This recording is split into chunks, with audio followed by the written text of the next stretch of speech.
Well, ladies and gentlemen, we are at our second series of the week that we're breaking down for you guys. This time, it's going to be Evil Geniuses taking on FlyQuest in a do-or-die matchup. Winner of this goes forward in the upper bracket, loser goes into the lower bracket against either TSM or Gone Guardians. And let's just say this matchup is very, very explosive.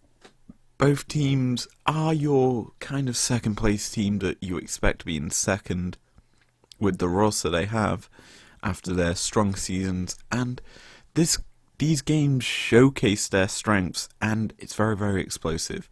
Anyway, enough about breaking down the teams as a whole to start the game. Let's get over some games here for you guys, and DJ spin the dial.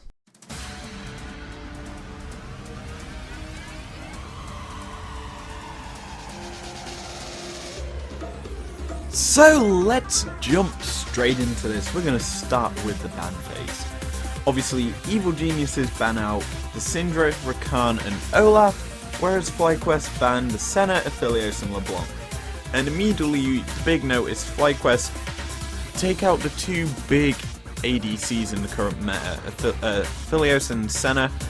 Obviously very, very powerful. It means that we're probably going to see MFs and Ezreals if them bans continue throughout the entirety of this series, as these two champions are very, very powerful and kind of deserve to be on the ban list most of the game.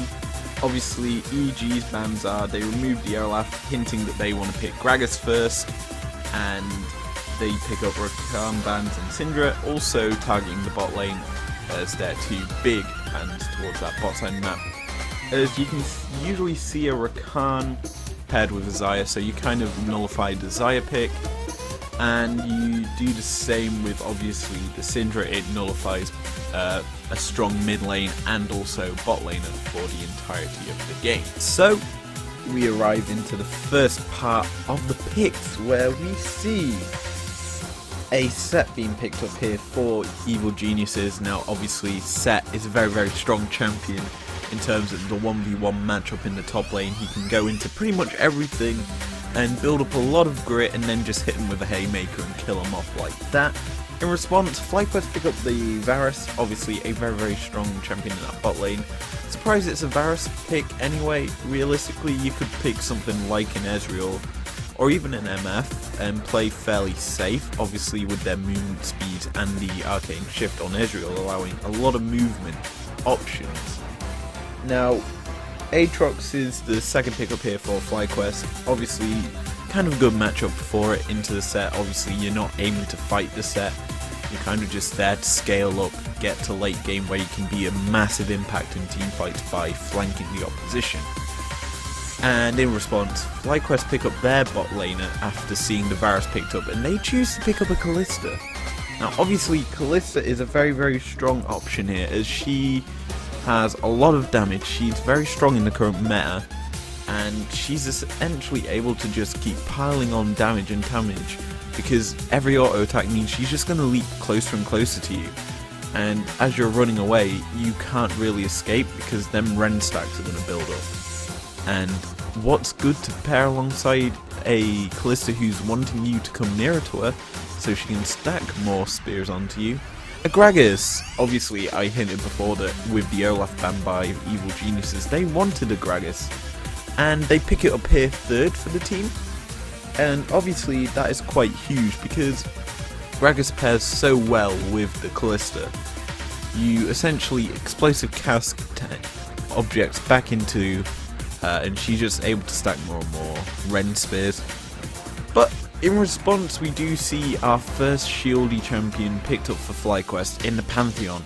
Obviously a champion that's been banned quite recently, heavily, and it's going to be the jungle pick for FlyQuest. And he does a lot of damage, he has a great roam game, has a great CC kit, and a lot of good damaging options as a champion. Whether or not we see it in this game is said to be true or not, but who knows. So, our last ban phase features Zoe and Renekton being taken off the board by FlyQuest, removing a mid and top lane threat. Obviously they've locked in their Aatrox for the top side map, and Zoe is just an all-round very annoying champion to deal with a lot of poke. As for FlyQuest side, they ban a support and a mid laner themselves. They ban out Thresh from FlyQuest. Obviously, you could say Pantheon is going down that bot side, but highly likely it's a jungle pick. And Cassio is the other ban, a mid lane ban, does a lot of damage. Rumble is still technically up, and he does about the same amount of work as a Cassio, if not more. Obviously you can make a funeral infirmary, that's the word I'm looking for, with that champion, and it's essentially a good ban to say the least. Now let's round out our draft here, and FlyQuest pick up a Braum here, obviously locking their support, giving themselves a counter pick mid, and we'll discuss that in a few seconds. Obviously Braum, great champion, basically you put up the shield and not many abilities can get through it. It kind of hints to me that they're stopping, say, a Ornn mid if it's decided to be picked up, or something along those lines. As for the response from FlyQuest, their last two picks that we see here is Taric and Ryze. Taric obviously pairs very well with the Kalista.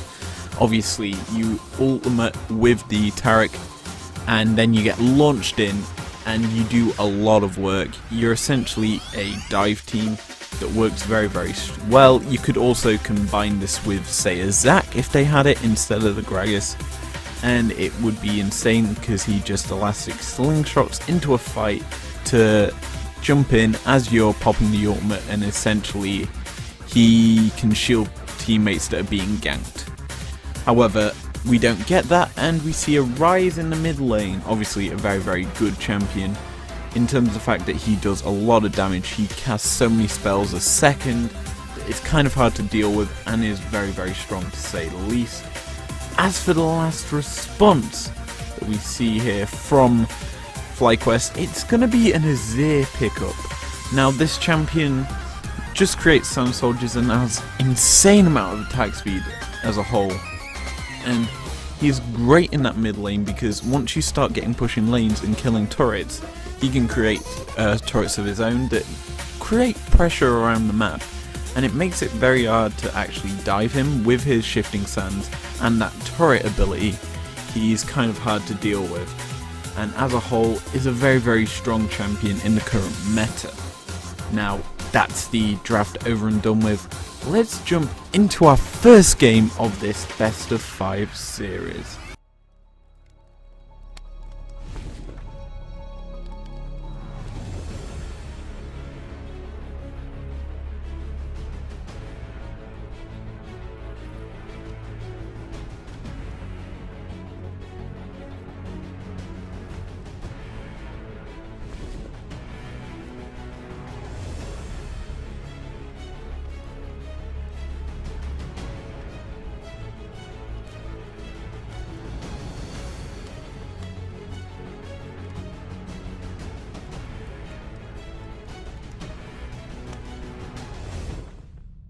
So we jump into the game 5 minutes in with a very early roam down from the Pantheon to the bot lane. Also alongside this is a TP coming in from the top laner of FlyQuest, who immediately locks up the Taric with his E and then lands a load of Qs, and immediately the Pantheon stuns follow through and the Braum stacking of the passive follows in, giving an early first blood over to FlyQuest. And that's a similar train that goes through the entirety of the game mostly, is FlyQuest making proactive plays, even if EG are trying to put Viper behind considerably and giving Kumo a 1k gold advantage. Obviously FlyQuest have the bottom side map to play around, and at 7 minutes they take an Inferno Drake, and then we see a Herald fight around 9 minutes and 30 seconds in, and FlyQuest do get it, and this is where EG start to fight back. They trap in 2 members of FlyQuest in the pit who cannot escape. as they're just trapped, and essentially Viper's left to be sacrificed because he cannot get over the wall because of the Gragas explosive cask hits and stops it, and essentially he is sacrificed for the play. That being said, we do see the rise of Jizuke overstaying quite a lot in this game, and FlyQuest trying to punish it. 3 times this game, Jizuke gets caught out and he's killed off because of it.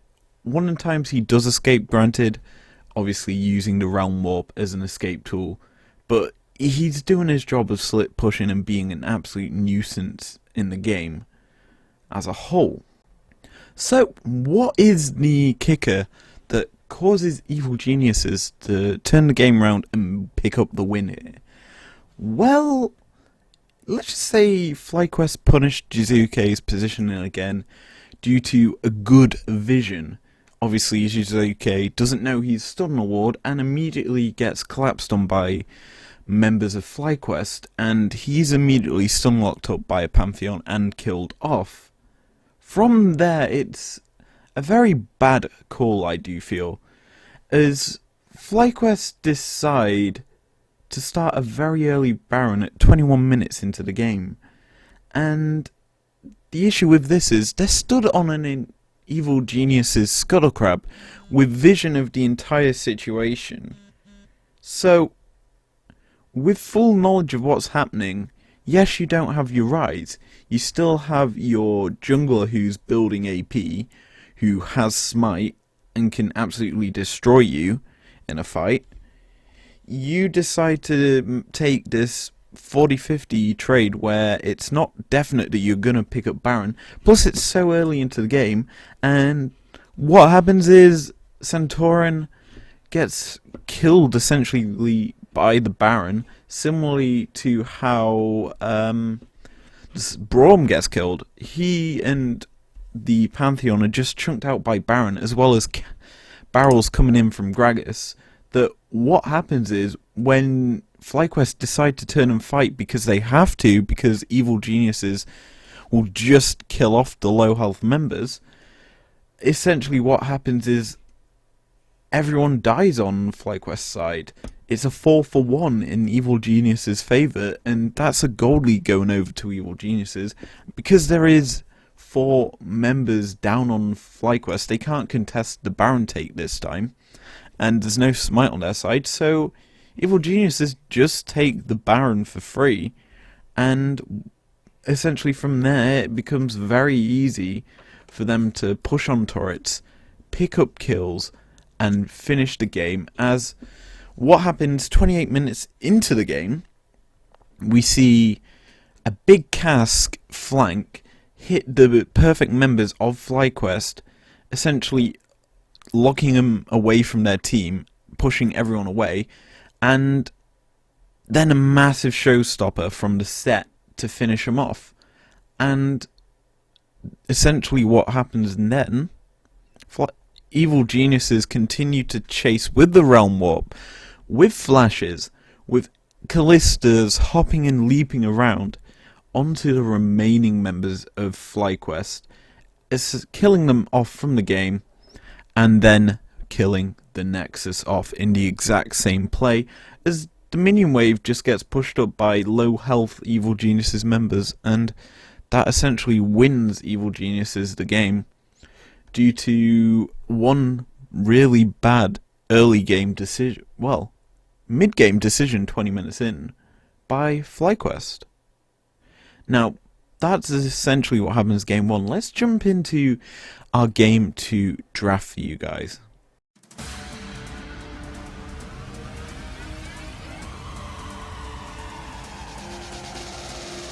So let's kick off our second game's draft with the bans like normal. This time FlyQuest are on blue side. They start with LeBlanc, Tom Kench and Callista being removed from the field. Obviously LeBlanc, a really good champion, a lot of jumps and a lot of effective abilities as a whole. And EG's response is Syndra, Senna and Aatrox. Syndra, prime AP champion, obviously can play bot and in mid. Senna, very good ADC, very strong. Surprised Aphelios didn't hit the bans again. Obviously, with no bans towards Olaf either, it means that Gragas is kind of being counted quite heavily if FlyQuest decide to first pick him. And yet again, the Aatrox, very strong champion, high amount of burst, similar to how Kalista is in terms of high amount of burst, but Kalista's obviously there to stack a load of spears on you before the burst actually happens. Anyway, let's get into our first round of picks, where we start with FlyQuest picking up a set. Now this champion, obviously I've described before, high amount of disruption, very hard to deal with as a whole, as he essentially just builds pretty high amount of damage. You just get hit so much and use your grit to just haymaker people to death. In response, we see the Aphelios being picked up this game. Very clever the way EG did it. Obviously they didn't ban out the Aphelios this time, and it went straight into the hands of Bang, a very competent Aphelios player. As for the second pick, they choose the Ornn, a great champion in the current meta. Tank metas are very strong with Ornn in. Obviously you use them ornaments that you create at level 13 and up, which make it very good for your team and makes it hard for the opposition to deal with. As a response from FlyQuest, they lock in their entire bot lane, the Zyra duo, the lovers duo to say the least. Very strong, high amount of engage combined with that set showstopper. It's very good. Zyra obviously has a lot of escape tools herself with the feather dance, and a lot of damage that can be coming out from the actual feathers themselves. The response from Evil Geniuses is the Nautilus, and he has got so much CC, it kind of makes it hard for the Rakan to do much in terms of the fact that he just hits the CC chain onto him, and Rakan, if he's in quickness, is kind of just locked onto the Nautilus. So that is pretty good to say the least. And we move into our second round of bans. Getting into our last round of bans here in this second game, we see Olaf being taken off the board by Evil Geniuses. Obviously, we saw this in game 1 in the first round of bans. Removing the Olaf usually means that Gragas is going to be brought out by the EG lineup. However, I would have preferred Olaf on the EG side because it would work pretty well into the set. And yeah, it's still a good pickup here. Obviously, to ban him off means that it's more likely to be a Gragas pick first. On the FlyQuest side, Zoe gets removed. Obviously, a very strong control mage in the mid lane. Has a lot of poke and harassment, and it's really hard to deal with. In response, we do see the Pantheon also being banned by FlyQuest. He's not being brought through this game, and that CC lock he has is not being brought. In response, we do see Trundle being banned by Evil Geniuses here. Obviously a great champion. I'm surprised they banned it as well because he works so well with the Ornn. Having so many pillar targets is very strong, a lot of lockup, and is really good in that sense. Now we're at our final picks of the game. We start with a Gragas, kind of obvious, obviously with the Olaf ban in the previous phase. It was kind of obvious he was coming through. In response though, FlyQuest lock in an Azir and a Jarvan. It's best to start with the Jarvan, it seems as though Gragas was just locked in. A great champion combined with the Rakan and the set as well. Obviously, you lock people into the Cataclysm, and you also land a massive E with the set to obviously group them up. Similarly with Rakan, Charm and W, you then just hit him with the Cataclysm to trap him in, and the Azir just piles on with the Sand Soldiers, who has a lot of attack speed and damage from AP in the Azir kit. It's a very good champion, and here's the strange pick of this draft. It's on the EG side. We're gonna see Ezreal mid. Yes, that's right, ladies and gentlemen. Ezreal mid Obviously, in a team stacked with AD bar the Gragas, we're going to get an Ezreal mid that could be played AP. Now this is going to be piloted by Jizuke, who's obviously known for them weird or wacky, zany picks to be brought out in series and playoffs. He's known for it, and yeah, the Ezreal's kind of a surprise here, but it's not a big surprise as we jump into the game. So let's welcome you to the fight that cements EG's lead. It starts out with a pretty early cataclysm onto one member. Once this falls, we see the Nautilus pressuring Rakan away from the rest of evil geniuses. With Rakan placing a ward in perfect vision, Set decides to showstopper onto the 4 visible members. As he does so, Ezreal arcane shifts reactively away to allow him a better position to fire in Qs. Wanting to join in, Jarvan and Rakan try to enter the fight but are immediately hit up by Ornn, who then immediately hits all 3 of the members in the fight with an Ornn Horn.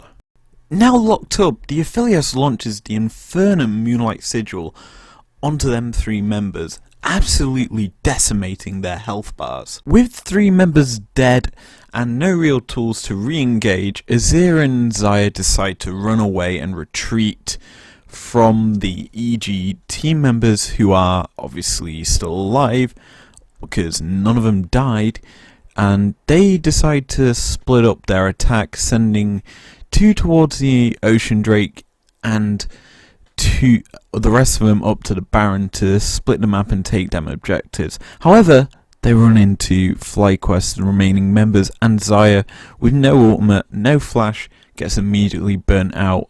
And the consequences of this is evil geniuses get Baron and Ocean Drake and are able to push out for the game.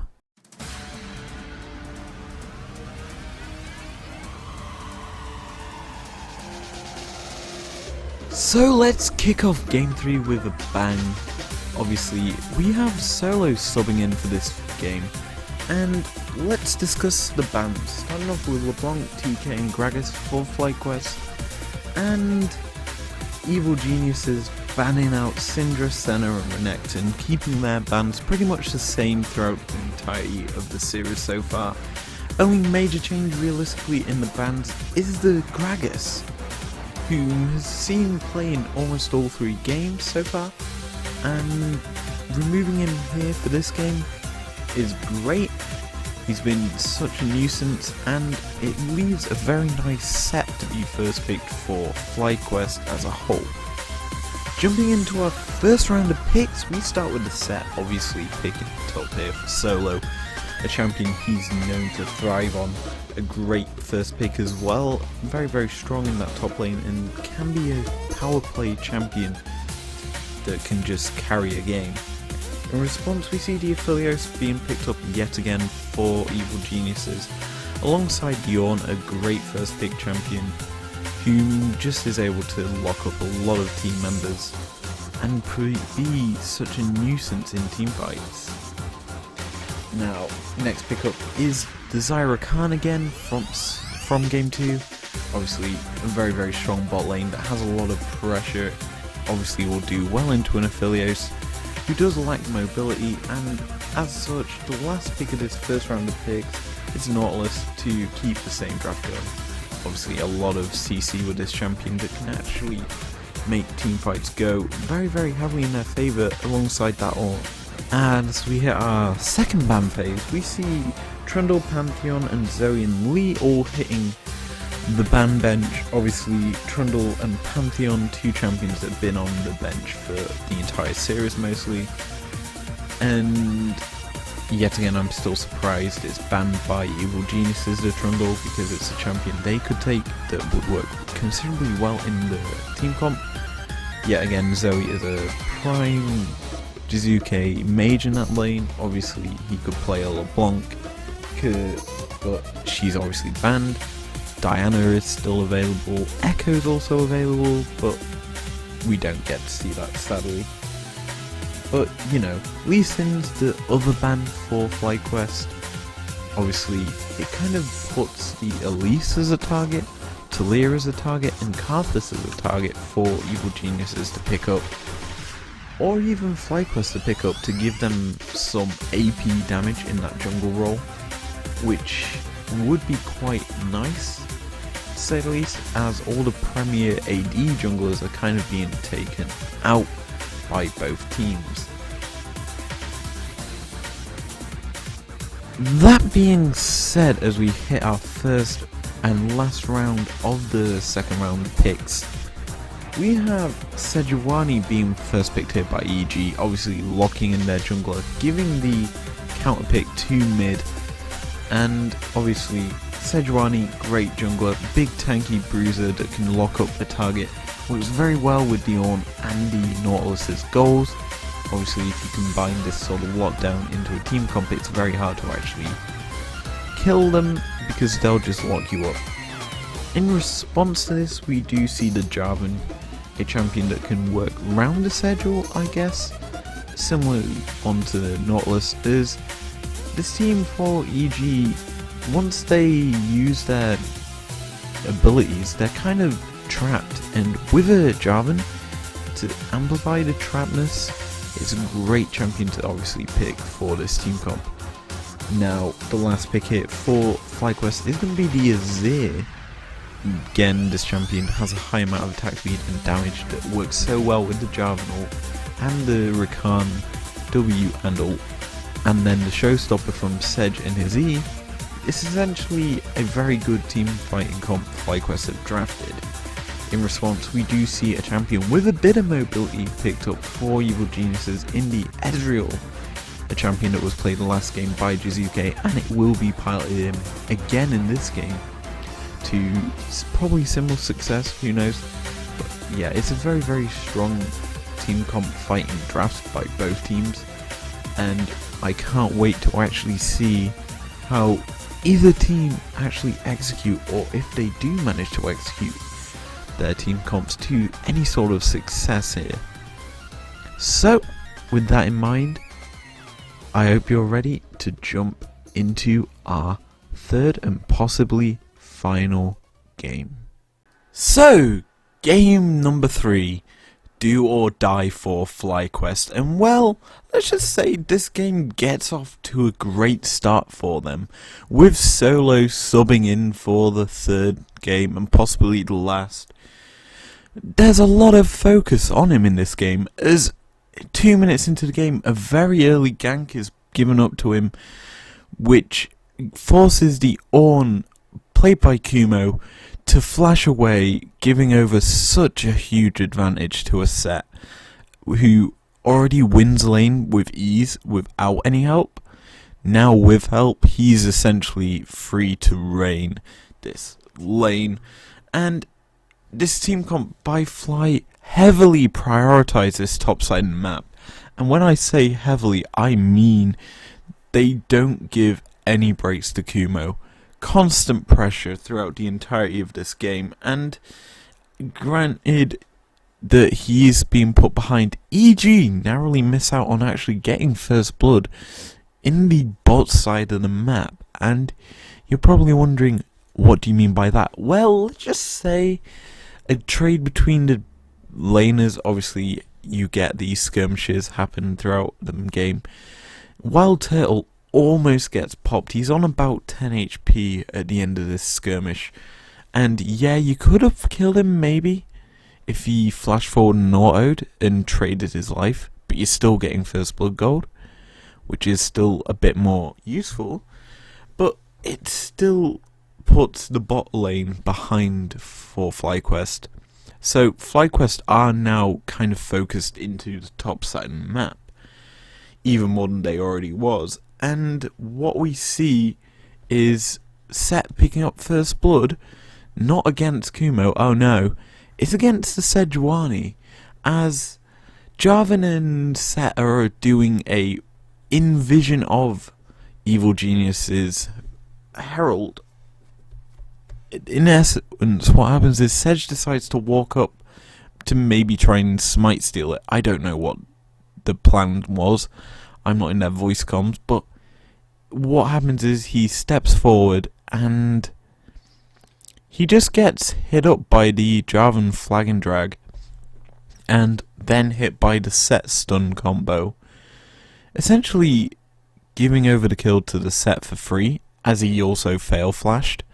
As this happens, Jizuke on the Ezreal again decides to roam to try and maybe throw a few autos in to try and collapse, because he has no mana, and what ends up happening is Azir finds him and runs him down to the Dragon Pit, where in essence he dies, giving over another kill to the FlyQuest team, and they have a 2-0 lead at this point in the game.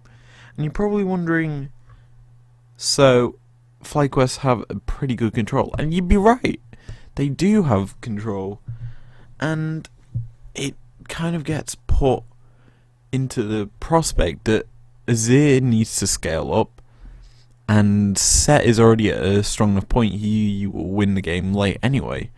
So, what do we see happening? Well, Jizuke, yet again, a common trend in this series is he gets caught out. Yes, that's right, he's caught out by the blue buff again, and what happens is he tries to run away. It doesn't help that Set has TP, comes right behind him, here comes a showstopper, but bang, he's dead. And that leads to the first Baron for FlyQuest. Now with that first Baron, they crack open quite a few turrets, get a few second tiers, and obviously push onto, or try to push for the inhibs. And in essence, it works out quite well for them. However, Jizuke gets caught out again. You know what that means. It gives over a shutdown goal to the FlyQuest team, and that obviously means that there's going to be more pressure from FlyQuest towards the EG base, and they tried to start up and obviously try and push him back to their base, and EG tried to fight. They disengage FlyQuest, putting them on very low health bars so that they can't obviously go to Baron anymore, even if they are trying to do it, as FlyQuest realistically don't want a repeat of game 1. And what happens is the disengage from Evil Geniuses is so poor, like it's just a walk back, that Bang just is caught out because he's decided to walk to mid lane in full vision of FlyQuest, and Rakan just goes mental and immediately W's him up, giving over a second kill to this FlyQuest team, which essentially means Baron is now theirs. And from that Baron push, they're able to get a lot more, and the last fight of the game, or the game deciding one, is essentially a fight where Set locks them all up, 3 members of this EG team who always seem to get caught clumped up together against team comps like this, which is kind of a nice adaptation by FlyQuest. They noted that Evil Geniuses do like to group up quite tight and heavily, and this is a situation where Set shines. Yes, he does get popped immediately, but he sets up the wombo combo. Rakan's able to jump in, Jarvan's able to cataclysm all of Evil Geniuses up, and when they're in that sort of clump, it makes it very easy for the attack speed and damage of the Azir to just sweep them up to death, and it's the combo that Bjergsen got a pentakill on. When you're clumped up against an Azir, it essentially means you're screwed, because he is built to do damage to a lot of targets with his autos over and over again, and you are essentially going to lose 3/4 of your health in about 0.75 seconds, and that's what ended up happening, and that gives mountains, or whatever the soul was, to FlyQuest, which essentially means Evil Genius's base is open, and that essentially means the game is done and dusted, with FlyQuest picking up the first win of the series for themselves. Will this be the only one? Only time will tell as we jump into our third game.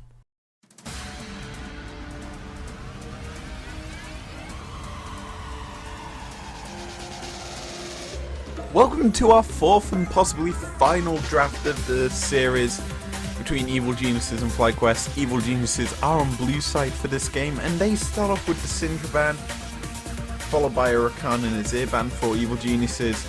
As for FlyQuest, they ban out the Senna, the LeBlanc and the Gragas. That's a big change up here. The respect ban onto the Gragas is done by FlyQuest here, meaning there's not going to be any more of them explosive casts in this matchup. Obviously, is a great champion. It does mean that Olaf drops down in priority realistically because his counter, the champion he's picked usually to counter, isn't available. As for Evil Geniuses change up, they banned the Azir, obviously something that's been used so predominantly by FlyQuest that's been carrying matchups. And now as we jump into our first round of picks, we see Set being picked up here for Evil Geniuses. Obviously, probably one of the best first round picks that you can have at the moment. He's so strong, does a lot of damage, and is very hard to deal with in that top lane, as we saw in the last matchup. As for the response from FlyQuest, we see the Aatrox and Aphelios lock in. Obviously, Aatrox is the champion that we've seen played quite a lot in this series. He's a very good champion into the set for scaling late game and being a very strong flanker. And then Aphelios is yet again one of them very strong laners that's very hard to deal with throughout the game. In response, we do see the Kalista pick up here for Evil Geniuses, a very, very strong champion that can deal with an Aphelios with ease. Obviously, she does a lot of work in terms of the stacking of Ren stacks and being a nuisance and very hard to deal with. In the last pick in this phase for Evil Geniuses will be a Pantheon, adding on top of the layering of CC that's already built up by Evil Geniuses. Champion has a great roam game that allows him to engage on almost any team fight with that ultimate, and he's very, very strong. He could also be flexed to the bot side of the map and be very, very useful there. The last pick of this round, we see the Sejuani picked up here for FlyQuest in the jungle. Obviously, tank meta jungler, Sej is very, very strong, has a great lockup and can obviously deal with a Kalista if she lands her ultimate on her, and similarly with a Set, stopping pretty much any engage. As for our round of bans here that we have, we see Tarek and Zoe hitting the bench from FlyQuest and Thresh and Cassio hitting the bench from EG. Now obviously Tarek and Zoe are very, very good champions currently, and considering Evil Geniuses didn't lock in their support, Tarek would be probably the best option alongside a Kalista bar, say, a Blitz or a Thresh that makes the hook extremely long and very, very powerful. But instead of that, we get the Tarek removal and the Zoe removal. Obviously, Zoe's very, very strong. Kind of leads me to believe that FlyQuest are wanting EG to pick the Ezreal mid and actually play around that, but who knows. As for the EG bans, they actually ban out Thresh themselves. Obviously, they don't want to deal with the champion who can engage. Obviously, Rakan's removed already, so it kind of puts FlyQuest onto probably a Nautilus or even a Blitz. Technically could still work here. Braum's an option still. So's TK alongside that Aphelios, because TK hasn't hit the bench yet. Anyway, the last ban here from Evil Geniuses is actually going to be a Cassio ban. A surprising ban to say the least, as the champion hasn't been played at all this series, and there is better options, obviously, like a Rumble, like a Syndra, Ori, Anivia technically could be good, but yeah, quite a lot of control mages and have been removed so far. But we come into our last round of picks, and immediately we see the support pickup, obviously giving the counter matchup for the FlyQuest mid lane. Nor, as I said, has a lot of CC, combined with the CC they've already got from Aphelios's gun, the purple gun, Aatrox's E and Q stacking, Sedge's ult and her E into her glacial passive, and then Nautilus has his hook, he has his passive, and also his ultimate that can all lock up a target, essentially wanting to CC chain a fight. Now, one great champion that can CC chain a fight is Ornn, and that gets picked up here by the Evil Geniuses. Obviously, you want to be scaling with this champion to build up your ornaments, which is what we actually end up seeing, possibly. And the last pickup is probably the most unusual pick that I'm actually glad that we saw, because it performed so well, and we'll discuss that in a bit when we get into the game. But it's the Talia for EG. Obviously you use the Weaver's Wall to block off, also to get to fights, and that works so well with the Pantheon and the TPs on the EG side that it makes it a very, very useful champion. As for the last pickup for FlyQuest, it's that counter pick in the mid lane. It's going to be the Corki. Obviously with Azir banned, you go to the next hyperscaling carry, which is Corki, and it's a very, very good champion. It does mean that FlyQuest have quite a lot of AD damage, so with the Ornn and also the Pantheon, they're literally just going to have to build armor and they're fine for the game. But anyway, that's the draft over and done with. Let's jump into Game 4.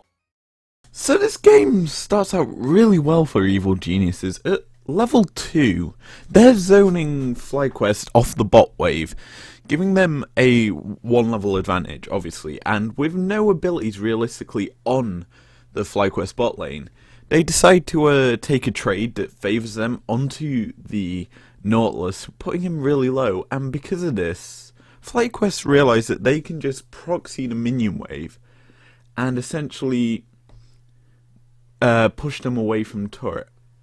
Now with this sort of advantage, EG decide to roam 4 members in to the bot side, as well as FlyQuest doing the same.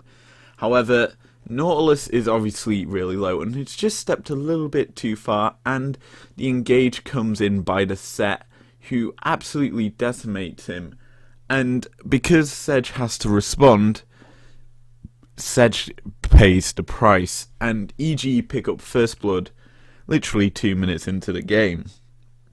Now, this isn't the only time we see bot side pressure in this early game, as it is quite heavily done by Evil Geniuses the entire game, as we're at 7 minutes into the game, and EG yet again have set up a sort of positioning around this bot lane turret, and what we end up seeing is this turret falling because of the pressure that EG has accomplished at 8 minutes, and a great Talia wall trapping 2 members in, and a third who TPs in, to immediately get punished and give over a kill, not 1, but 2 kills to this Evil Geniuses side.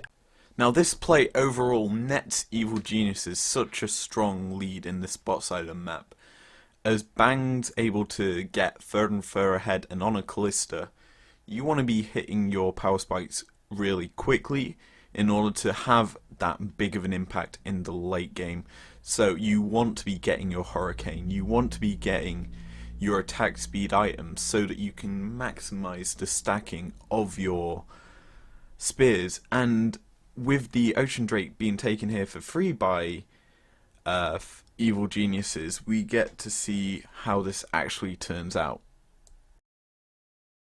However, this game, FlyQuest don't try and kill over. They've clawed back a few kills here and there, and at 15 minutes, FlyQuest try to collapse it onto mid lane, onto the Callista, who gets out with her jumps. But it's Set who tries to engage here for Evil Geniuses, as he also gets pushed away by the FlyQuest engage. He showstoppers in to get back to the Callista, who immediately uses her ultimate to launch him back into the fight. And with the roam game of Evil Geniuses, the Pantheon ult comes in, bring him into the fight, and the Talia can easily get up to mid lane with using her passive and abusing her walls in the river to get up there and secure a kill in the fight. Now granted, this is not the only kill that's in the fight, as Jizuke, in yet another trend of this fight, gets caught out. I know, this series, I think Jizuke's been caught out 4 or 5 times, which is something evil geniuses honestly need to. Now, as we shift over to this mountain dragon take by FlyQuest that gets taken quickly, we actually see the extent of this team comp from evil geniuses. First, we see Pantheon ulting onto where the dragon was to try and steal it.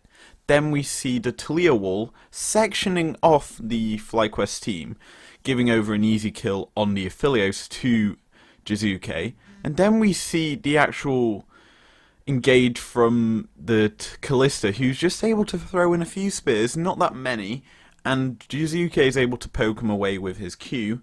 And from there we see them using the comp to stack up on a turret and kill it off with ease. Now, this team fight, granted, there's only one kill over to evil geniuses, but it shows the extent of how they want to play this game. It's a lot of roaming, and we come here to this fight where literally it's them shutting down a FlyQuest team fighting comp. As Nautilus tries to go in, he gets immediately dissuade as Set just decides to jump into the FlyQuest backline and just knock up and kill off one member for the team. Then it's the chase down and lock up onto Wild Turtle. Talia will used excellently again by Jizuke. One of the standout picks I've seen so far in this playoffs. It just sectioned the fight phenomenally, and it was played with ease. And them 3 kills grant evil geniuses a Baron, which they're able to push on for quite a lot of things. Now, we then get to see the ultimate used again, and this ultimate usage by Jizuke is phenomenal, as we'll shift over to a turret take in the top side of the, well, bot side map on where the inhib is, and we see the ultimate used to section pretty much all of FlyQuest away and essentially give them a very, very easy inhibitor. And this setup isn't the only time it happens in a game, as this replay repeats around the same inhibitor once it respawns again, as yet again we see the 5 members of evil geniuses posturing bot side. Talia places a great Weaver's Wall, and it cuts off the entire FlyQuest team from evil geniuses, allowing them to just pressure onto this inhibitor, and Nautilus can't do anything. He's not going to risk his own life hex flashing over the wall to land a Q. And yet, essentially, all the ults also miss from FlyQuest, allowing this re-engage from EG to essentially net them basically nothing, as all the teams disengage and absolutely have to run away because Evil Genius is on such low health and don't want to give FlyQuest any option into this game at all.